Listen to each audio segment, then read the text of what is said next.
Qatada rahimahullah says, "Ma ba'ath Allahu nabiyyan illa hasan al-wajh hasan as-sawt." That Allah has never sent a prophet except that that prophet had a beautiful face and a beautiful voice. In the case of the Prophet sallallahu alaihi wasallam, they had never seen anything or anyone as beautiful as him before or after Islam. And with some people, that beautiful external appearance is directly tied to ugly character.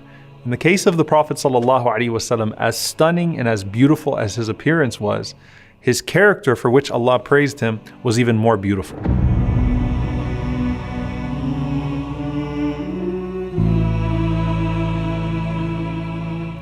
Abdullah ibn Rawaha radiyallahu ta'ala anhu, he describes the presence of the Prophet sallallahu alaihi wasallam. He says, "لو لم تكن فيه آيات مبينة كانت بداهته تنبيك بالخبر."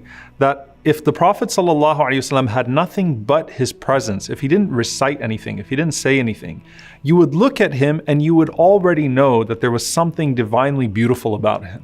And that's why you find all of these stories of people that embraced Islam just by looking at the Prophet sallallahu alaihi wasallam.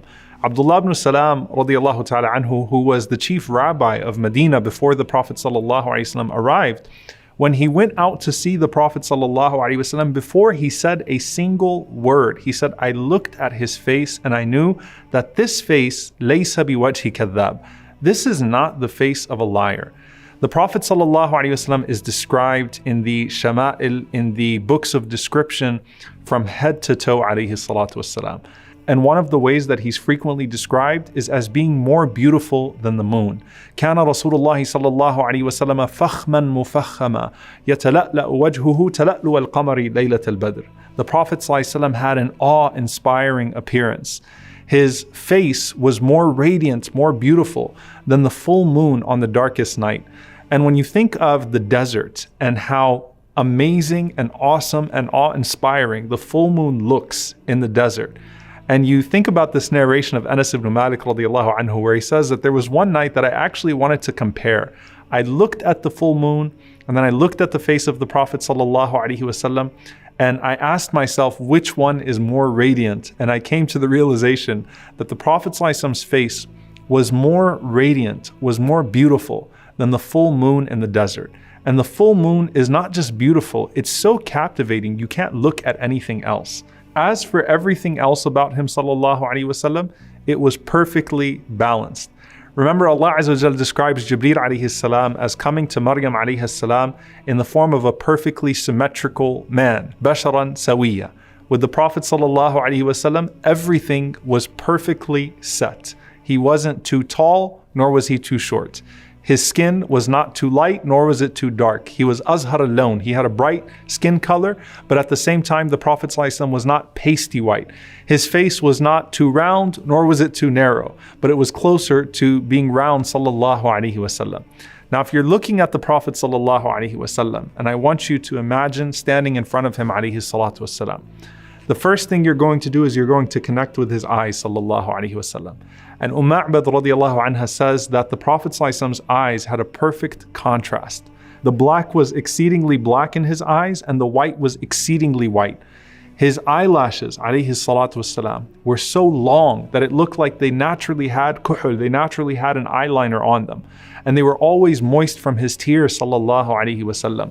He had these large curved eyebrows, and they were full, and they almost connected, but there was a beautiful space right between them where the light would shine. Azim al-hama. The Prophet ﷺ is described as having a prominent forehead.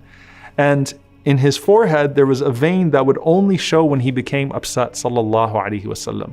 As for his nose, alayhi salatu wasalam, was not flat, nor was it too pointy. But the Prophet ﷺ had a finely sloped nose. And they described it as having a unique glimmer to it. So it shined in a way that when you were away from him, sallallahu alaihi wasallam, you might have assumed that it was larger than it actually was.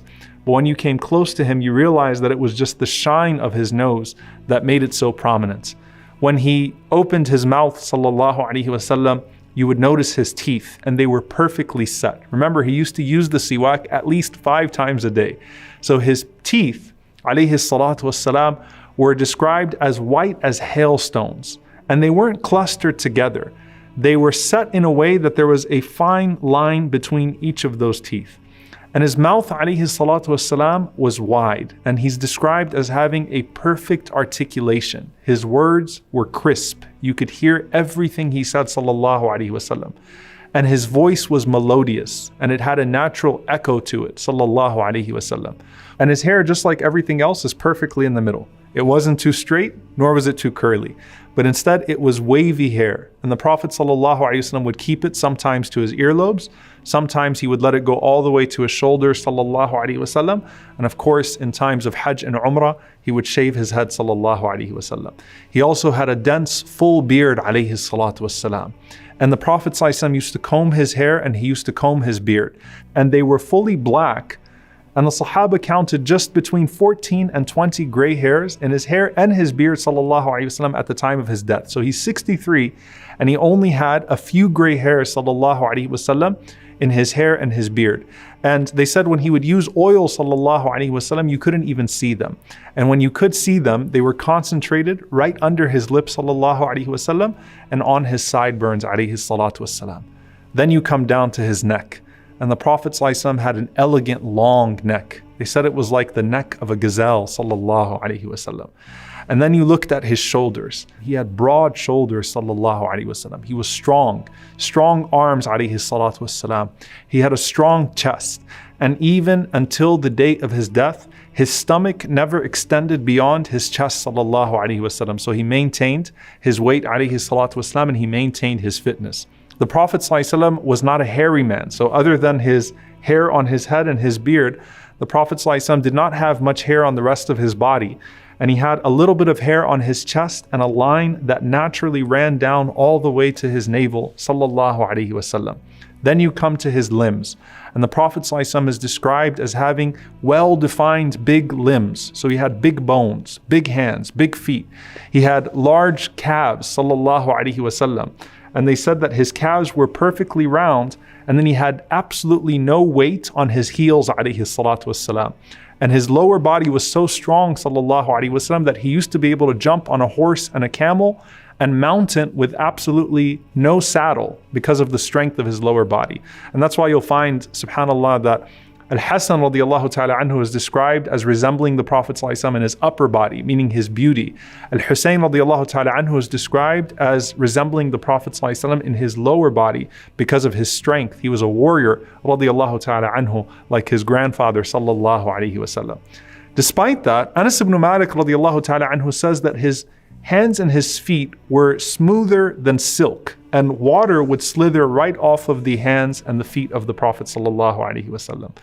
And he had a beautiful scent, alayhi salatu wassalam.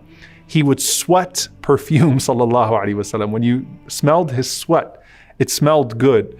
And if you shook the hand of the Prophet sallallahu alaihi wasallam, you would maintain the scent of his hand on your hand for days after meeting him, sallallahu alaihi wasallam. He had the best of breath, sallallahu alaihi wasallam. And when you saw him from afar, his appearance would strike you. And then when he came close to you, his beauty would overwhelm you in a way that you couldn't stare at him, sallallahu alaihi wasallam. Al-Bara radiallahu ta'ala anhu said, Wallahi, I went out one night and I saw the Prophet sallallahu alaihi wasallam in this red garment. And it was a red hulla from Yemen, his favorite garment to wear on occasions. And he said, I have never seen a sight more beautiful than the Prophet sallallahu alaihi wasallam on that night.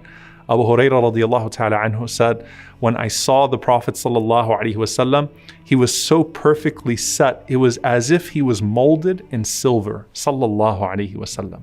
And the most famous thing about the Prophet sallallahu alaihi wasallam was his smile. He always was smiling, sallallahu alaihi wasallam. Subhanallah, in sadness and happiness, he always had a smile on his face, sallallahu alaihi wasallam. And Ka'b ibn Malik radiallahu ta'ala anhu said that إِذَا سُرَّ, when he was happy, then his face would become even more radiant, sallallahu alaihi wasallam. And I want you to just capture this for a moment. How is it that the Prophet ﷺ smiled so much, yet he's also described as mutawasil al-ahzan, as always being in a state of grief, as da'im al-fikra, as always being in a place of deep thought. Laysa lahu raha, he never had a break, sallallahu alaihi wasallam. He always was carrying so much. And this goes to the khuluq, the character that Allah talks about in the Quran, that some people, you would think that they're aghniya, you would think that they have absolutely nothing going on because of the way that they carry themselves. But smiling is a sadaqah, it's a charity. And with the Prophet ﷺ, there was no man that smiled at his ummah more than the Prophet ﷺ, but at the same time, there was no man that wept for his ummah than the Prophet ﷺ. So during the day, in order to bring joy to the people, he smiled ﷺ at them, and that was from his generosity. And during the night, there was no man that would cry more than him ﷺ in front of his Lord, also to bring joy and happiness and relief to his blessed ummah. صلوا عليه صلوا عليه صلى الله عليه وسلم